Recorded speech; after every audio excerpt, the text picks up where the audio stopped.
BPSC TRE 4.0 psychology की free class के अंदर आपका आज स्वागत है। आज की इस क्लास में हम करने वाले हैं क्या? आज की इस क्लास में हम देखने वाले हैं कि आपको एनसीईआरटी किस तरह से पढ़नी चाहिए और उसी के साथ साथ हम यहाँ पर बात करेंगे, आपको दिखाएंगे यहाँ पर कि आप भी एनसीईआरटी इसी प्रकार पढ़ के अपने जो नंबर है उसको हाई कर सकते हैं, उसको इंक्रीज कर सकते हैं। इसी के साथ साथ अगर अभी तक आपने एनसीईआरटी के आधार पर 1500 प्लस सवालों की आपकी जो एमसीक्यू सीरीज है उसको अगर आपने ई बुक के तौर पर प्राप्त नहीं किया है तो नीचे आपको डिटेल्स दी गई हैं डिस्क्रिप्शन में। उसको आप जो है अपने मेल आईडी के ऊपर ई बुक प्राप्त कर सकते हैं और उसी को आप जो है प्रिंट भी करा सकते हैं अपने नियर बाय स्टेडियम से, जहां भी आपको सुविधा हो। जो भी आपका नियर बाय साइबर कैफे है वहां से आप उसको प्रिंट करा सकते हैं। ये 1500 प्लस चुनिंदा सवालों की एनसीईआरटी सीरीज जो आपको मिलती है केवल और केवल हमारे चैनल के ऊपर। ठीक है, ओके, तो स्टार्ट करते हैं आज की इस फ्री क्लास को। और अब आज जो यहाँ पढ़ने वाले हैं वो क्या है? वो है आपकी यहाँ पर 12th क्लास की एनसीईआरटी। ठीक है, 12th क्लास की एनसीईआरटी का हम देखेंगे आपका लास्ट चैप्टर, जो आपको मतलब रखता है किससे, जो बात करता है आपकी एनवायरमेंटल साइकोलॉजी के बारे में। ठीक है, वहां पे हम कुछ जो है आपके समरी पोर्शन देखेंगे और वहां से देखेंगे कि आपका जो है सवाल किस प्रकार से बन सकता है।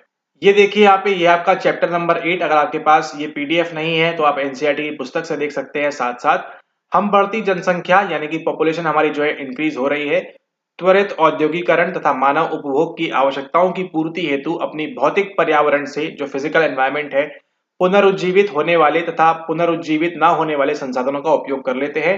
अवांछनीय, यहां से देखिए ये इंपॉर्टेंट शुरू होता है। अवांछनीय मानवीय क्रियाओं ने पर्यावरण की दशाओं को परिवर्तित कर दिया है। आप सब ऑलरेडी जानते हैं हमारा जो बिहेवियर है वो किसका फंक्शन है, हमारी पर्सनैलिटी का और हमारे एनवायरनमेंट का। तो अगर हमारा एनवायरनमेंट खराब होगा तो किस पे फर्क पड़ेगा? हमारे बिहेवियर के ऊपर खराब फर्क पड़ेगा और हम जो है खराब तरीके से व्यवहार करेंगे।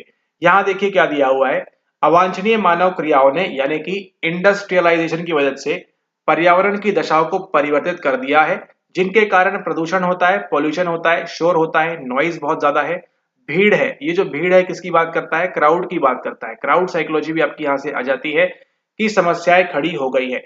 क्या क्या तीन चीजें निकल के आ रही हैं यहाँ से? सबसे पहला आपका निकल के आया पॉल्यूशन। अगर आप पॉल्यूटेड एनवायरनमेंट में रहेंगे तो आप हमेशा चिड़चिड़ा महसूस करेंगे, खराब महसूस करेंगे। वहीं पर अगर आप क्राउडेड जगह में हैं तो भी जो है ये क्या करेगा, ये भी आपको जो है इम्प्लीमेंट, ये भी आपको जो है आपका व्यवहार को जो खराब करेगा। उसी के साथ साथ एक और क्या है, नॉइज है ना। काफी तीव्र जगह पे आप नॉइज में है तो वहां पर आप बात अच्छे से नहीं कर पाते, आपको चीखना चिल्लाना पड़ता है। और ये सब क्या प्रभावित करता है? आपकी अन्य साइकोलॉजी को। ठीक है, सब कुछ किसको प्रभावित करेगा? आपकी साइकोलॉजी को, यानी कि आपके बिहेवियर को भी जो है यहाँ पर ये प्रभावित करेगा। ठीक है, इसी के साथ देखिए इसके अंदर एक और चीज आ सकती है, वो क्या है? टेम्परेचर। आप देखिए जब बहुत ज्यादा गर्मी रहेगी तो आपको चिड़चिड़ापन, आपको जो गुस्सा है वो बहुत ज्यादा आता है छोटी छोटी बातों के ऊपर। क्या रीजन है उसके पीछे? उसके पीछे टेम्परेचर रीजन है। टेम्परेचर कहाँ मिलेगा आपको? आपको आपके एनवायरनमेंट में मिलेगा, आपको अपने वातावरण के अंदर मिलेगा। ठीक है, यहां तक कहानी क्लियर है? ओके, उसके बाद चलते हैं आगे। तथा प्राकृतिक विपदाओं का प्रकटीकरण प्रबल हो गया है। तो आज सुनामी वगैरह और ये सब चीजें जो आती है ये तो आनी ही है, क्योंकि हम जो है इतना सारा यहाँ पर कार्य कर रहे हैं। पर्यावरणीय संकट तथा उनके समाधानों को समव्यवहार तथा पारंपरिक भारतीय उपागमों द्वारा समझा जा सकता है। ठीक है, उतना इंपॉर्टेंट नहीं है। यहाँ देखिए ये इंपॉर्टेंट है, प्रदूषण हमारे मानसिक और शारीरिक स्वास्थ्य तथा मनोवैज्ञानिक प्रक्रियाओं पर प्रतिकूल प्रभाव डालता है। ये क्या है? ये इंपॉर्टेंट है। सवाल आपसे बना देगा कि पोल्यूशन के चलते क्या क्या आपको हो सकता है। केवल मानसिक होगा, शारीरिक होगा, और आप वहां पर केवल मानसिक को या केवल शारीरिक को या केवल मनोवैज्ञानिक को आप वहां मार्क करके आएंगे, लेकिन आप किसको मार्क करेंगे? वहां पर आप मार्क करेंगे ऑप्शन नंबर डी को, अगर यहाँ पर आपको तीनों ऑप्शन दिए गए हैं तो। ठीक है, पोल्यूशन क्या करता है? आपकी मेंटल स्टेट को, मेंटल हेल्थ को, आपकी फिजिकल हेल्थ को और आपकी मनोवैज्ञानिक प्रक्रियाओं पर प्रतिकूल प्रभाव डालता है। सबको ये जो है क्या करेगा? अनुकूल काम नहीं करता है। कैसा काम करता है? इसके विपरीत काम करता है। अगर आप कुछ अच्छा भी करने जा रहे होंगे तो आपका क्या होता है? पोल्यूशन की वजह से आप जो है कॉन्सेंट्रेशन देखिए आपका बिगड़ता है। अगर आप गाड़ी ड्राइव कर रहे हैं प्रॉपरली, आपका एक्सीडेंट नहीं होने वाला है, लेकिन पोल्यूशन के चलते क्या होता है? आपका कॉन्सेंट्रेशन और फॉग वगैरह की वजह से आपको ये सब दिक्कतों का सामना करना पड़ सकता है। उसके बाद देखिए अगला क्या दिया हुआ है, अगला दिया हुआ है यहाँ पर शोर के बारे में। शोर क्या है? आपकी शोर यहाँ पर आपकी नॉइज है। ठीक है, नॉइज क्या करती है? आपके चिंतन को, आप बैठ के कुछ अच्छा सोच रहे हैं अपना यहाँ पर कि मैं इस प्रकार से पढ़ाई करूंगा, करूंगी करूंगा करूंगी, ऐसे करूंगा, ये पीवाईक्यू बुक, ये बुक, ये बुक, ये बुक, ठीक है, एनसीईआरटी करना है, पीवाईक्यू करना है, ये करना है, ऐसे सब करना है। लेकिन क्या हो रहा है? बाजू में शोर हो रहा है, बाजू में ढोल धमाका बज रहा है, बाजू में जो है शोर शराबा हो रहा है। ठीक है, ये सब क्या करेगी? आपके चिंतन को प्रभावित करेगी और प्रॉपरली आप जो है थिंक नहीं कर पाएंगे। ये तो ठीक है, आम दिनों की बात हो गई, लेकिन सोचिए एग्जाम के एक दिन पहले इतना अगर शोर हो रहा है तो आपके नंबर क्या होंगे? आपके नंबर कम होंगे, आपका कंसंट्रेशन नहीं रहेगा, आपका जो थिंकिंग है उसको प्रभावित करेगा, आपकी स्मृति के ऊपर आपको याद ही नहीं रहेगा। क्यों? क्योंकि शोर में क्या हुआ, आपने पढ़ा, आपने जो नॉइज में है उसको पढ़ा और फिर आप उसको जो है भूल जाएंगे, क्योंकि आपने जो है उसको प्रॉपरली नहीं पढ़ा। इसलिए क्या कहते हैं कि आप सुबह 4 बजे उठ के जो पढ़ने का कंसेप्ट है वो कहाँ से आता है? वो यहीं से आता है कि इस समय सुबह 3 साढ़े 3 भोर में आपका यहाँ पर जो है नॉइज बिल्कुल भी न्यून रहता है, नॉइज बिल्कुल भी शून्य रहता है। ठीक है, तो ये क्या क्या इंक्रीज करता है? आपका देखिए अधिगम भी इंक्रीज करता है। सुबह 4 बजे आप, 3:30 बजे आप यहाँ उठ के पढ़िए, इस टाइम पे आप देखिएगा आपको लंबे समय तक, 1 महीना 2 महीना आपको वो चीज जो है रिकॉल होती रहेगी और आपको वो याद होती रहेगी। ठीक है, तो देखिए ये भी आपको यहाँ पर लिंक कर दिया है आपकी इंडियन साइकोलॉजी कंसेप्ट जो है आपका ब्रह्म मुहूर्त वाला, वहां से। ठीक है, तो ये आपको ध्यान रखना है, स्मृति के ऊपर भी आपको प्रभाव डालता है, याद भी रहेगा आपको, और आपकी थिंकिंग भी जो है वो भी यहाँ पर आपकी स्ट्रांग होगी। ठीक है, तो जो साधना वगैरह में लोग बैठते हैं अर्ली मॉर्निंग, क्यों बैठते हैं? चिंतन जो है, थिंकिंग जो है वो हमारी स्ट्रांग होती है। उसके बाद देखिए तीव्र उच्च ध्वनि स्तर हमारी सुनने की क्षमता को स्थायी क्षति पहुंचा सकता है तथा हृदय गति, हार्ट बीट, रक्तचाप, ब्लड प्रेशर और पेशी तनाव बढ़ा सकता है। यानी कि लाउड नॉइज, तीव्र उच्च ध्वनि, लाउड नॉइज में क्या होगा, आपको ये सब बीमारियां, ये सब दिक्कतें आपको, है ना, बीपी वगैरह, पेशी का तनाव और हृदय गति आपकी जो है, हार्ट बीट वगैरह, उसमें भी आपको जो है फर्क देखने मिल सकता है और आपको परमानेंटली भी ये डैमेज कर सकता है। अब यहाँ पर देखिए चूंकि हम बात कर रहे हैं साउंड की, तो साउंड में देखिए आपका क्या क्या होता है। साउंड में होता है आपका पिच, ये आपके लिए इंपॉर्टेंट है, लाउडनेस, एम्पलीट्यूड, और क्या बच गया आपका, एम्पलीट्यूड हो गया आपका, पिच हो गया, लाउडनेस हो गया, और आपका टिम्बर। ठीक है, अब ये सब कहाँ पढ़ने मिलेगा आपको? ये सब पढ़ने मिलेगा आपकी ही एनसीईआरटी में। अब ये देखिए ये कहाँ पर हम पढ़ रहे हैं, ये पढ़ रहे हैं हम 12th क्लास का 8th चैप्टर, लेकिन ये सब कहाँ मिलेगा पढ़ने आपको? ये सब मिलेगा आपको 11th क्लास के 5th चैप्टर के अंदर। वहां पर जाकर एक बार पढ़ लीजिएगा इसको अच्छे से कि पिच क्या होती है, लाउडनेस क्या होता है, एम्पलीट्यूड क्या होता है और टिम्बर क्या होता है। हम बात कर रहे हैं यहाँ पर कि उच्च तीव्र नॉइज में हाई आपका जो वॉल्यूम है यहाँ पर, इसमें क्या दिक्कत होगी, आपकी जो है सुनने की क्षमता वो परमानेंटली डैमेज हो सकती है। ठीक है, और आपको मालूम है आपके क्या होते हैं, हेयर सेल्स होते हैं, जिसको हम क्या बोलते हैं, हम बोलते हैं यहाँ पर रिसेप्टर्स। ठीक है, ये आपके रिसेप्टर्स होते हैं आपके श्रवण तंत्रिका के लिए, आपके जो श्रवण करते हैं, जो सुनते हैं आप, उसके लिए हेयर सेल्स होते हैं कहाँ पर, आपके कॉक्लिया में। ठीक है, इसको आपने ध्यान रखना है। ये भी कहाँ बना हुआ है, एनसीईआरटी में डायग्राम बना हुआ है। अगर टीआरई 4.0 में डिफिकल्ट सवाल आपको फ्रेम करेगा तो आपको इस प्रकार से भी पढ़ने मिलेगा यहाँ पर। ठीक है, ओके, तो ध्यान रखना है आपको यहाँ पर इनके बारे में। और उसी के साथ एक और चीज आपको ध्यान रखनी है, वो क्या है, वो है आपकी ऑडिटरी नर्व। ऑडिटरी नर्व यानी कि श्रवण तंत्रिका। श्रवण तंत्रिका कहाँ रहेगी? आपके साउंड में, आपके कान से जो निकल के जाएंगे सारे जो एग्जॉन्स मिलेंगे इस हेयर सेल्स के, मोटी मोटी जो है इस प्रकार की बनाते बनाते बनाते क्या बनाएंगे, एक कंप्लीट यहाँ पर नर्व बनाएंगे, जिस प्रकार से आपके आई के अंदर बनाते हैं। ठीक है, इसको आपने ध्यान रखना है।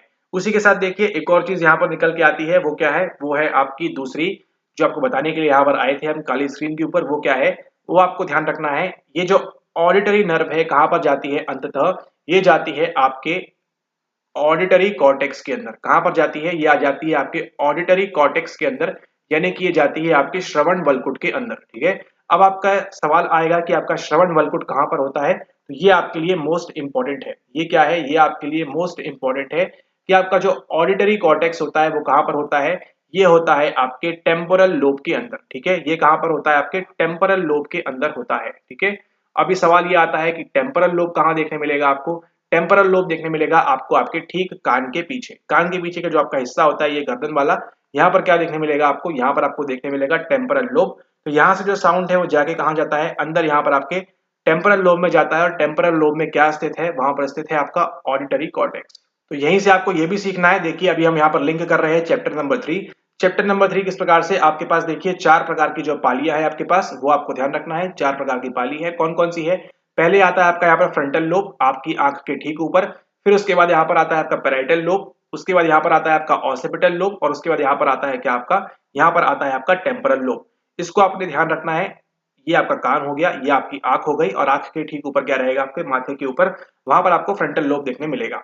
ठीक है, अब यहाँ पर ध्यान दीजिए, जो ऑसिपिटल लोब है आपका, यहाँ पर क्या होता है? यहाँ पर होता है आपका विजुअल कॉर्टेक्स। यहाँ पर क्या होता है? आपका विजुअल कॉर्टेक्स। तो सवाल अगर आपसे पूछेगा कि किस कौन से लोब के अंदर आपका विजुअल कॉर्टेक्स होता है, तो आप किसको मार्क करेंगे? आप मार्क करेंगे यहाँ पर ऑसिपिटल लोब को।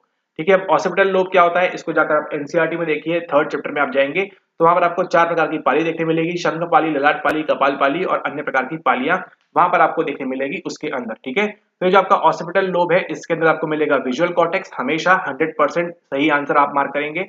और यहाँ पर आपको क्या देखने मिलेगा, यहाँ पर आपको देखने मिलेगा अभी जो आपको बताया ऑडिटरी कॉर्टेक्स। ठीक है, ये आपको ध्यान रखना है। उसी के साथ यहाँ पर देखिए, यहाँ पर क्या मिलता है आपको, यहाँ पर आपको मिलता है सोमैटो। सोमा मतलब क्या होता है, बॉडी, सोमैटो सेंसरी, आपकी बॉडी में जो भी सेंसेशन होगा, जिसको आप टच करते हैं, फील करते हैं, दर्द महसूस होता है, वो पूरी जानकारी आपके ब्रेन में कहाँ पर जाती है, वो पूरी जानकारी जाती है आपके यहाँ पर पैराइटल लोब के अंदर। ठीक है, तो ये 3 मुख्य लोब्स है, सॉरी 3 मुख्य आपके कॉर्टेक्स है, जिसको आपको ध्यान रखना है। काफी इंपॉर्टेंट तरीके से टीआरई 4.0 में सवाल आने की संभावना बनी रहेगी। अब आगे देखते हैं, यहाँ पर हम ये हमने पॉइंट कवर कर लिया। अब यहाँ देखिए भीड़, किसकी बात कर रहे हैं, यहाँ पर बात कर रहे हैं आपकी क्राउड की। क्राउड, भीड़ पर्याप्त स्थान ना होने की मनोवैज्ञानिक अनुभूति है। ठीक है, मनोवैज्ञानिक अनुभूति है। भीड़ संज्ञानात्मक निष्पादन, अंतरवैयक्तिक संबंधों तथा शारीरिक एवं मानसिक स्वास्थ्य पर निषेधात्मक प्रभाव डालती है। ठीक है, आप काम भी प्रॉपर कर नहीं पाएंगे, इंटरपर्सनल रिलेशन भी आपके जो है क्या हो सकते हैं, नेगेटिव हो सकते हैं। आप देखिए भीड़ में जो है, जो आप सुनते हैं कि लड़ाई हो गई या मॉब हो गया, मॉब लिंचिंग वगैरह, वो सब क्यों होती है, वो सब होती है क्राउड के कारण। ठीक है, एक ने किया दूसरे भी जो है वहां पे आ जाते हैं। इस प्रक्रिया को एक हम क्या कहते हैं, हम कहते हैं वहां पर डी इंडिविजुएशन, यानी कि अव्यक्तिकरण भी वहां पर आपको देखने मिलता है। उसको डिस्कस करेंगे हम आगे आने वाली वीडियोस में। लेकिन यहाँ पर देखिए प्राकृतिक विपदा के बारे में बात की गई है यहाँ पर। ठीक है, कि ये सब चीजें भी इसके अंदर होती है, इसको आप पढ़ लीजिएगा। ठीक है, उसके बाद हम चलते हैं आगे। यहाँ पर आगे क्या दिया हुआ है उसको देखते हैं। पर्यावरण उन्मुख व्यवहारों के अंतर्गत वे व्यवहार जिनका और पर्यावरण का समस्याओं से संरक्षण है तथा जो स्वस्थ पर्यावरण को उन्नत करते हैं, दोनों ही निहित है। समाज के एक बड़े प्रभाव को प्रभावित करने वाली समस्याओं के कारण। ठीक है, ये भी इंपॉर्टेंट नहीं है उतना, लेकिन एक बार आप पढ़ लीजिएगा। अब यहाँ देखिए, ये आपको देखिए, ये आपके लिए काम का है। ये अब बात करते हैं पॉवर्टी के बारे में। आपकी जो पॉवर्टी है 4 प्रकार की होती है, एब्सोल्यूट, रिलेटिव और भी होती है 1-2 प्रकार की, उसको हम डिस्कस करेंगे आगे आने वाली वीडियोस के अंदर। यहाँ देखिए क्या बोल रहे हैं, निम्न आर्थिक स्थिति। आपकी आर्थिक स्थिति अगर लो है तो किसका कारण है, ये आपकी निर्धनता का कारण है, ये आपकी गरीबी का कारण है। उसके बाद देखिए इसका संबंध वंचन, आप क्या हो जाएंगे, डिप्राइव्ड हो जाएंगे। अगर आपके पास पैसे नहीं है तो क्या हो पाएंगे, आप डिप्राइव्ड हो जाएंगे। आपको खाने के लिए सामान नहीं मिलेगा, पीने के लिए सामान नहीं मिलेगा, रहने के लिए घर नहीं मिलेगा, तथा असुविधा से है। आपको क्या होगा, यहाँ पर डिसएडवांटेज आपका हो जाएगा, आपको असुविधा आपको मिलेगी। इसके कारण क्या होगा, संज्ञानात्मक निष्पादन, आपका जो परफॉर्मेंस है वो अच्छा नहीं रहेगा। पर्सनैलिटी तथा सामाजिक व्यवहार पर निषेधात्मक प्रभाव पड़ता है। ठीक है, आप भी देखिए, कोई अगर आप ट्रेन में जा रहे हैं, कोई आपसे मांगने के लिए आता है तो आप नहीं देते हैं। खैर आजकल तो चालबाजी होती है काफी ज्यादा इसके अंदर भी, लेकिन फिर भी देखिए वो कौन से लोग हैं, उनका वंचन से संबंध है, डिप्राइव्ड ग्रुप है, असुविधा का सामना करते हैं वो लोग। ठीक है, यहाँ पर आपको ये प्रभाव देखने मिलता है। निर्धन व्यक्तियों के आर्थिक तथा सामाजिक सशक्तिकरण हेतु अनेक कार्यक्रम। ठीक है, ये भी ठीक है। अब यहाँ देखिए आक्रमण तथा हिंसा, यहाँ पे किसकी बात कर रहे हैं, यहाँ बात कर रहे हैं एग्रेशन की।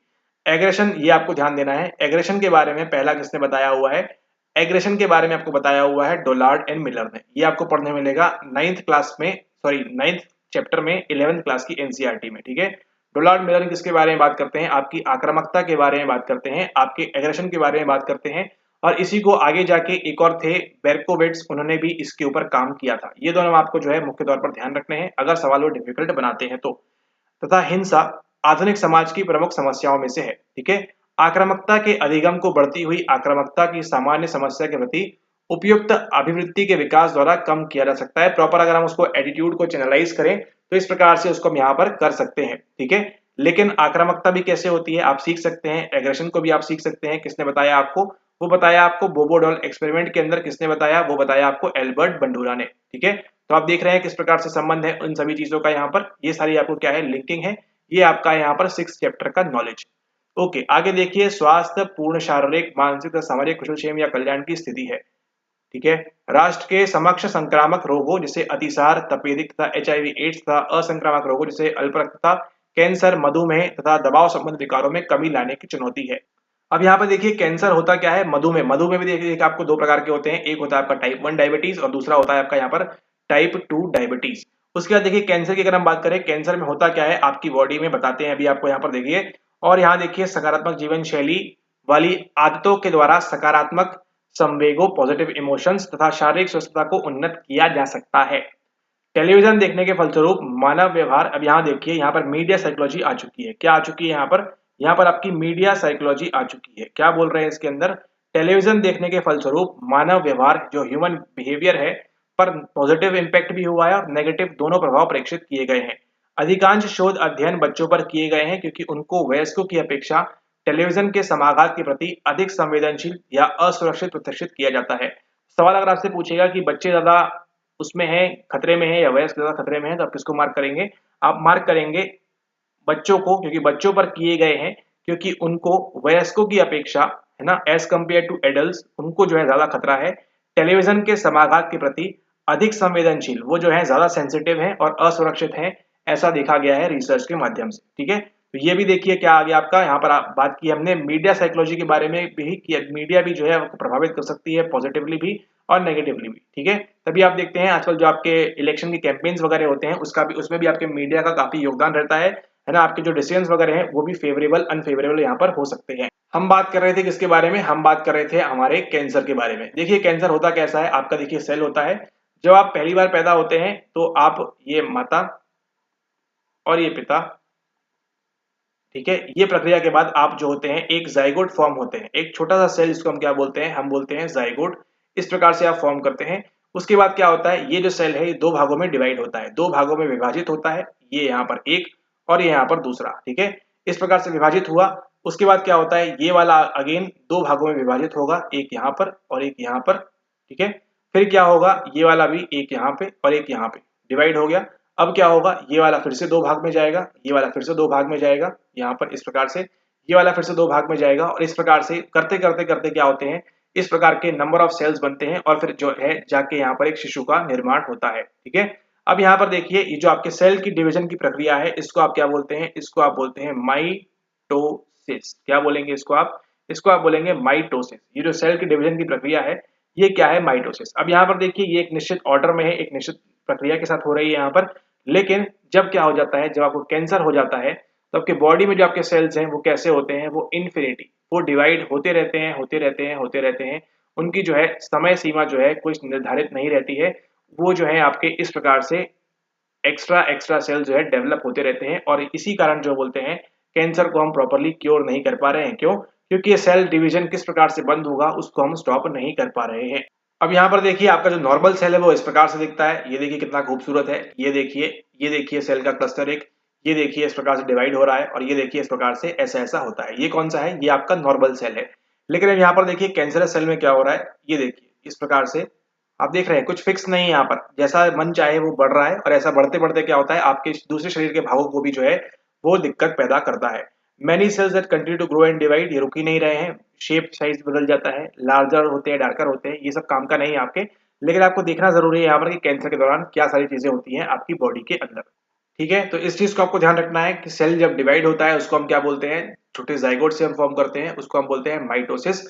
और कैंसर के दौरान क्या होता है, जो डिवीजन है ये इननंबरेबल हो जाता है, बहुत ही इसको हम काउंट नहीं कर सकते और ये जो है रुकता नहीं है और बॉडी के अन्य भागों में भी पहुंच जाता है। तो आज जो हमने पढ़ा यहाँ पर वो किसके बारे में पढ़ा? वो पढ़ा हमने यहाँ पर एनसीईआरटी की समरी आपकी चैप्टर नंबर 8 की। आई होप आपको ये पसंद आया होगा। ये लेक्चर थोड़ा सा ही था लेकिन इंपॉर्टेंट है बहुत ही। देखिए काम की चीजें इसमें आपको निकल के आएंगी। आपने आई की वर्किंग देखी, ईयर की वर्किंग देखी, किस प्रकार से होता है, क्या काम करता है, और बाकी सारी चीजें भी आपने सीखी यहाँ पर। उसी के साथ साथ देखिए यहाँ पर एक और बात बताना चाहेंगे आपको, वो क्या है? वो है आपका लिम्फोसाइट्स। ठीक है, लिम्फोसाइट्स क्या होते हैं? लिम्फोसाइट्स में अगर हम बात करें आपकी, तो मुख्य तौर पर आपके यहाँ बात करते हैं दो प्रकार के सेल की, और वो कौन कौन से हैं? वो है आपका एक टी सेल और एक है आपका बी सेल। ठीक है, टी सेल और बी सेल क्या है? एक प्रकार के आपके सेल्स हैं जो काम किसमें करते हैं? काम करते हैं आपके इम्यून सिस्टम के अंदर, आपके प्रतिरक्षा तंत्र के अंदर। आपकी एनसीईआरटी में ही आपको पढ़ने मिल जाएगा ये, अगर आप अच्छे से पढ़ेंगे तो। एल्स आप जो है इसी प्रकार से गुमराह होते रहेंगे। ठीक है, एनसीईआरटी से पढ़िए, जो जो हमने चीजें बताई हैं सारा कुछ आपको जो है एनसीईआरटी के अंदर आपको मिल जाएगा, तो उसको आप अच्छे से पढ़ें, इस बात को आपको ध्यान रखना है। अभी जो टी सेल और बी सेल है यही सवाल आपको पूछा गया है, आई गेस जहां तक हमको ध्यान आ रहा है आपके 1.0 के जीएस के पेपर के अंदर। ठीक है, तो अगर आप साइकोलॉजी को अच्छे से पढ़ते हैं तो आप जो है जीएस के सवालों को भी आप बड़े आसानी से, जो बायोलॉजी वाले आएंगे उसको आप बड़े आराम से निकाल पाएंगे। ठीक है, तो लिम्फोसाइट्स क्या है? एक प्रकार के आपके श्वेत रक्त कोशिकाएं होती हैं, यानी कि आपके व्हाइट ब्लड सेल्स होते हैं। ठीक है, जो किसमें काम करते हैं? मेनली काम करते हैं आपके इम्यून सिस्टम के अंदर। एक आपके आरबीसी होते हैं जिसको हम बोलते हैं रेड ब्लड सेल्स। ठीक है, और इसी प्रकार से एक होती है आपकी प्लेटलेट्स, जो खून में आपका हेमोग्लोबिन कम है ज्यादा है, प्लेटलेट्स जो बोलते हैं, काउंट गिर गया है, काउंट बढ़ गया है, वो आपके ब्लड से संबंधित होता है। ठीक है, तो इसको भी आपको ध्यान रखना है। ये भी आपको ध्यान रखना है कि आपका ब्लड जो है वो खून आपका जो है वो आपके ब्रेन तक भी जाता है, उसको हम बोलते हैं ब्लड ब्रेन बैरियर, वो भी एक अलग वर्किंग होती है। उतना आपको डीप में नहीं पढ़ना है, लेकिन आपके लिए ये लिम्फोसाइट्स टी सेल क्या काम करते हैं, बी सेल क्या काम करते हैं, ये आपके लिए इंपॉर्टेंट है। बी सेल का काम क्या है? बी सेल का काम है आपके लिए एंटीबॉडी बनाना, यानी कि जो आपका वायरस आ गया है उसके लिए प्रतिरक्षा बनाना यहाँ पर। और टी सेल का काम क्या है? जो बाहर से वायरस आ गया है उसको वहां पर डिस्ट्रॉय करना। ठीक है, तो इस चीज को आप यहाँ पर ध्यान रखेंगे। तो आज के इस लेक्चर के लिए इतना ही। आई होप आपको वीडियो पसंद आया होगा। मुलाकात होती है आपसे नेक्स्ट वीडियो में, अगली रात 9 बजे हम बात करेंगे और किसी टॉपिक के बारे में। और ये जो क्लास है, जो लेक्चर है, फ्री क्लास आज की, इसको आपने एंजॉय किया तो बहुत अच्छी बात है। नहीं किया तो कोई बात नहीं, आप इससे काफी कुछ सीखे होंगे। तो इस वीडियो को आप अधिक से अधिक शेयर करना ना भूलें। उसी के साथ साथ अगर आप इसी प्रकार से पढ़ना चाहते हैं हमारे साथ बीपीएससी 4.0 कोर्स के अंदर, तो वहां पर आपको मिलती हैं इसी प्रकार की रिकॉर्डेड वीडियो, जिसको आप पढ़ के अपने समय अनुसार अपनी तैयारी को और स्ट्रॉन्ग कर सकते हैं और मजबूत कर सकते हैं। ठीक है, ओके, मुलाकात होती है आपसे नेक्स्ट वीडियो में। तब तक के लिए धन्यवाद। ज्वाइन करने के लिए आपको नीचे व्हाट्सएप नंबर दिया है, उसके लिए आप संपर्क कर सकते हैं। बुक ऑर्डर करनी है आपको, तो बुक ऑर्डर करने के लिए आपको जो आपकी ई बुक है, ये आपकी ई बुक फॉर्मेट में है, उसके स्टेप्स आपको डिस्क्रिप्शन में मिल जाएंगे। उसको आप फॉलो करके वहां से आप ई बुक प्राप्त कर सकते हैं। तब तक के लिए धन्यवाद।